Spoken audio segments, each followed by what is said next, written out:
Heto na nga. Heto na nga ang panibagong yugto ng ating kwento. Story ba? Story.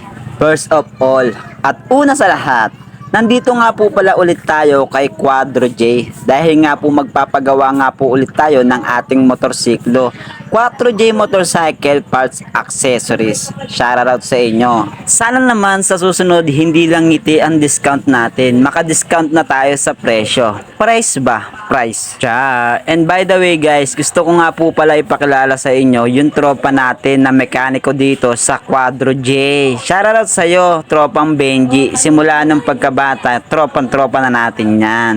Marami na po kaming pinagsamahan yan. Kumbaga, barkada na po talaga ang turing namin sa isa't isa. Pag nakikita namin yung mukha namin sa isa't isa, syempre, pagkukumpara ko yung mukha ko sa kanya, mas pogi siya sa akin, syempre. Mas may talento siya sa ganito eh.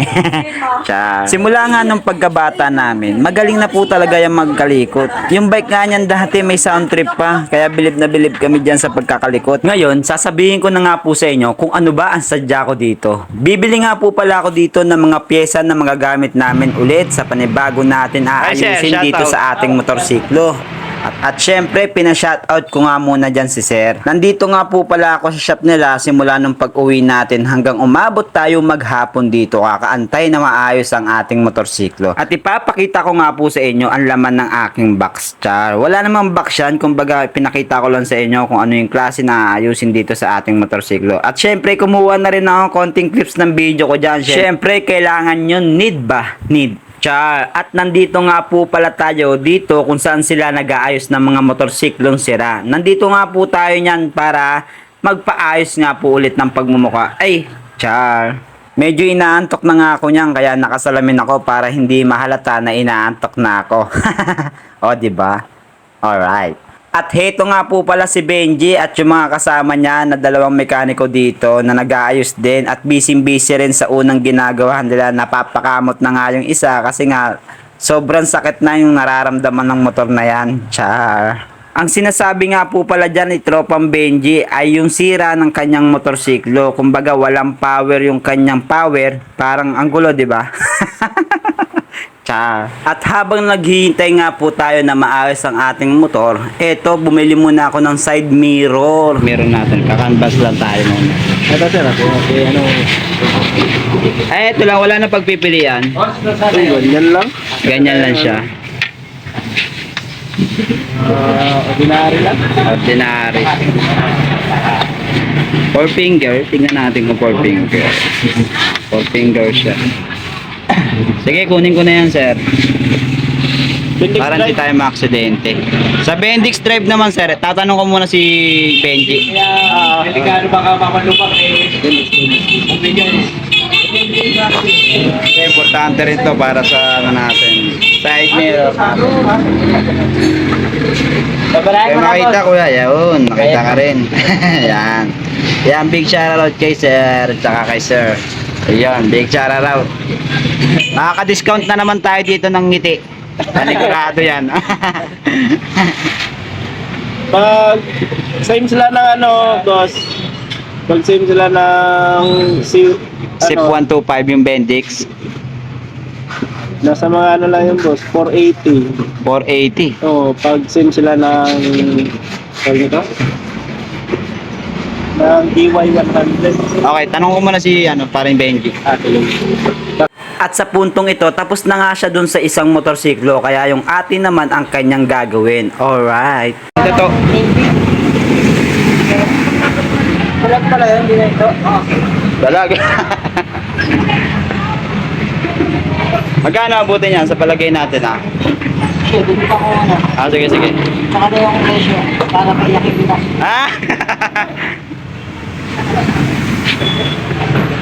Yan, bali si paring Benji ang gagawa ng motor natin. Antay pa natin dito.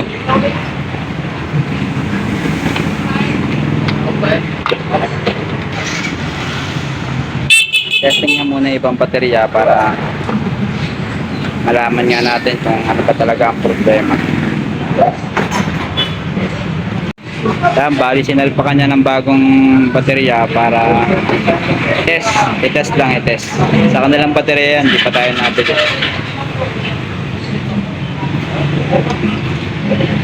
Yung dati natin baterya, yung Dayway. Dayway.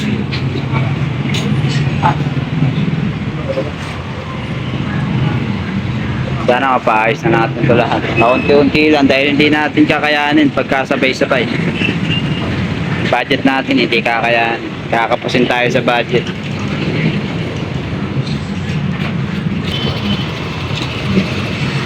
Bali, Bendix drive ang ano niya, problema niya. Ito, titignan namin yung fuse kung may problema o wala.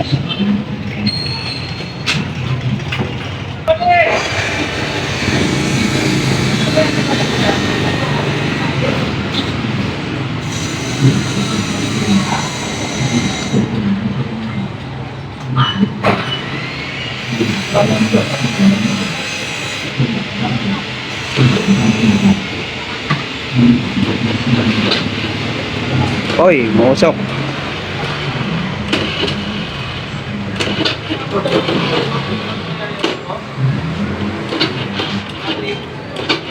I-start na siya dun sa ano, bateryang nilagay, nag-i-start na siya dun. Pero hindi nga nagtutuloy. Yan yung problema natin. Ha?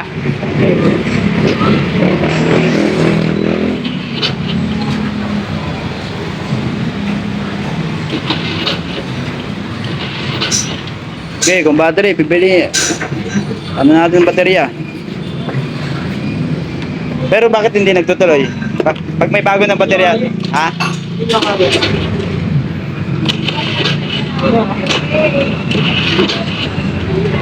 Battery.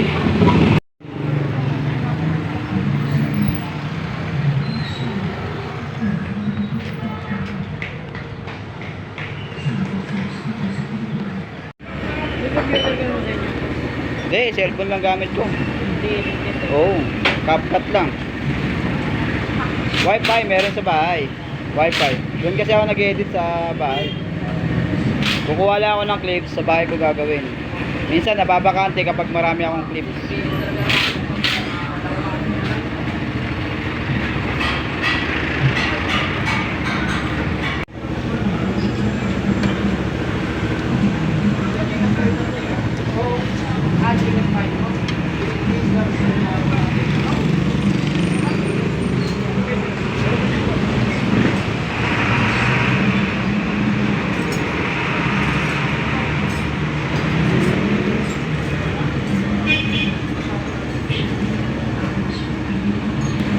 Yan, ito. Tinanggal niya yan eh. Kasi tinesting niya dikit dun. Wala nang power. Wala kasi power. Alam ko, yun yung inano niya eh.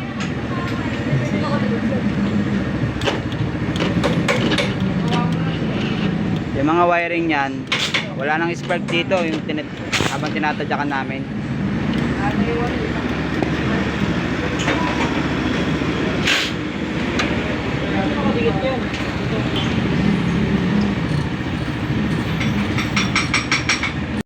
Yan, bali titignan dito yung carburetor kung madumi o hindi.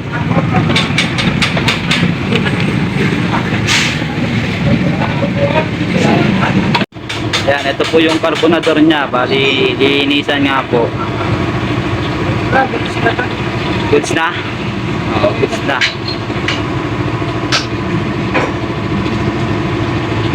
Yan, galing yan dito. Binaklas niya.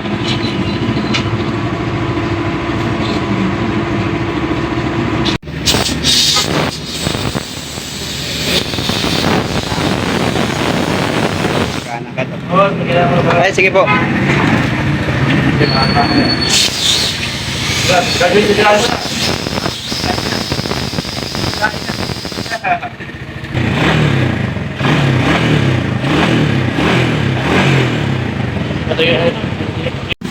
Yan, ito yung old na battery natin na Dayway. Dayway yan tatak. Dayway.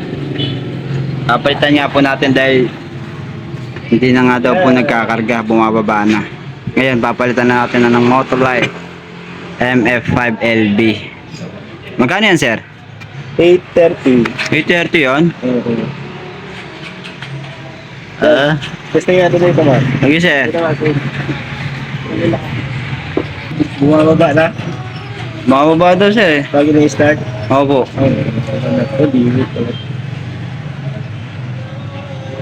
Oo, 12. Oh, Hindi na 12. siya ano. Apo. Yan siya. Oh, wala na nga kasi. Bumaba siya sa 10. Ano po, sir? Bumaba siya sa 10, di ba? Ah, bumaba na. Oh. 12. Babalik yan sa 12. Apo. Sira na itong baterya. Sira na. Okay. Pero, Ayan, ilaw tapos bababa ng 10. Ayun oh. ilang watts lang to. Lalo na sa starter. Malataas ang starter mo ito. Okay, okay, sir. Kunin ko na yan. No choice naman tayo kundi kunin.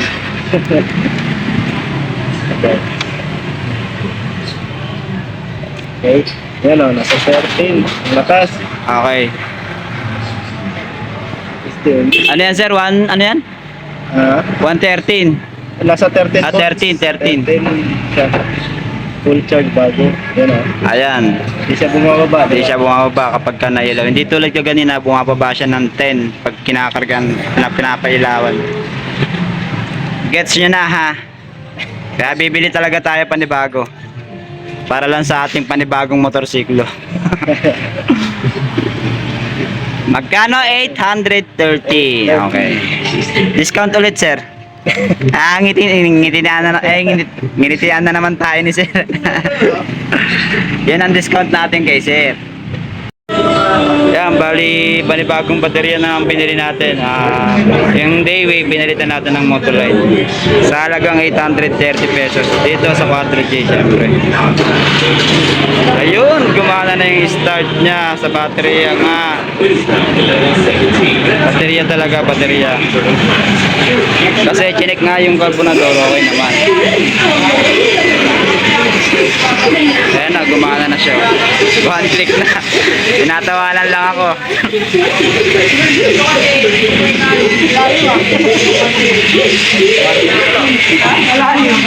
Hindi na tayo mahirapan dyan. Direkta na yan. Bali, bulb pre, yung bulb. Bulb. Oo. Ilaw pa ba? Oo, pre. Adukot pa yan? Sa 14. Ah. 7 siya. Doon na rin, tinesting na rin. Sa'yo 13 lang.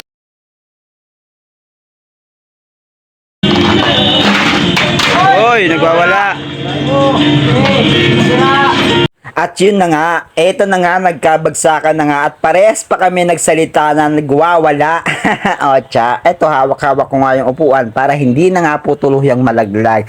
Kaya tinulungan ko na rin po siya dyan habang nagdidikit po siya ng baterya. Kaya eto, para mapadali nga yung aking pag-uwi, aalalayan po natin ng ating tropa.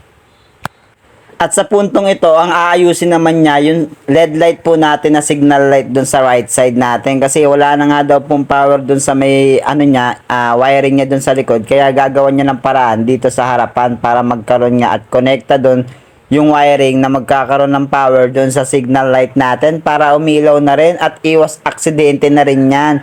Kaya tinetesting niya muna kung magkakaroon po ba ng ilaw yung hawak-hawak niya o yung ilaw yung pagmumukha ko. Char. At dito, hinahanapan niya na nga ng paraan kung saan niya pagduduktungin yung mga wire na kailangan namin para magkaroon ng ilaw ang aming tahanan.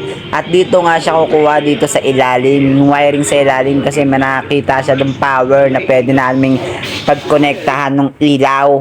Yun. At sa puntong ito, napagana niya na nga yung ilaw. Ayun o, umiilaw na yung likod dun sa may right side. Yung left side naman yan, okay pa yan. Oscar Kilo pa yan. Kumbaga, inayos lang po niya at kinonekta dun sa unahan at dun sa may pinaka-ilalim.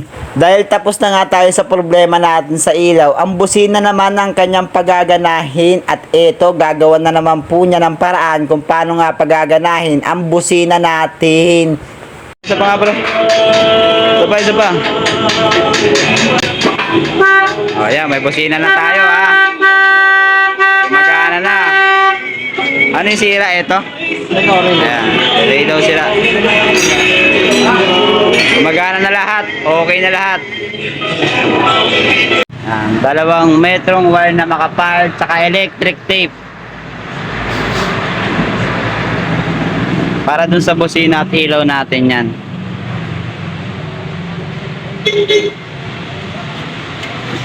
Magkano yan, sir? Per metro. 30 per metro?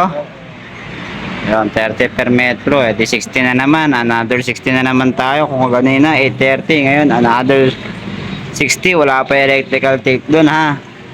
20 electrical tape. 20. Bali, 80 na naman. 80. Intindihin nyo naman ako. Yan, ito na po yung ayos ni Tropang Benji. Pinaayos ko tong busina. Ang busina. Ngayon, itong light natin, wala to sa ano, yung signal light natin sa kaliwa. Medyo ano nga lang siya, grounded. Parang hindi na siya nagawa ng parang dahil dito na nga sa switch ang problema niya. Nasa switch. Ito, headlight na siya dyan. Ilaw. Ayan. May bulb na rin siya dyan. Ano. Grounded nga, nag-loss. Parang grounded. Hindi na siya nagawa ng paraan kasi dito na talaga sa switch yung problema. Sa ilaw naman, pwede. Sa headlight. Namatay. Ngayon, sa start, eto, gumagana na siya. Gumagana na siya. Yan, tapos yung side mirror natin bago yan. Ayun. Side mirror. Yan, okay na. Headlight.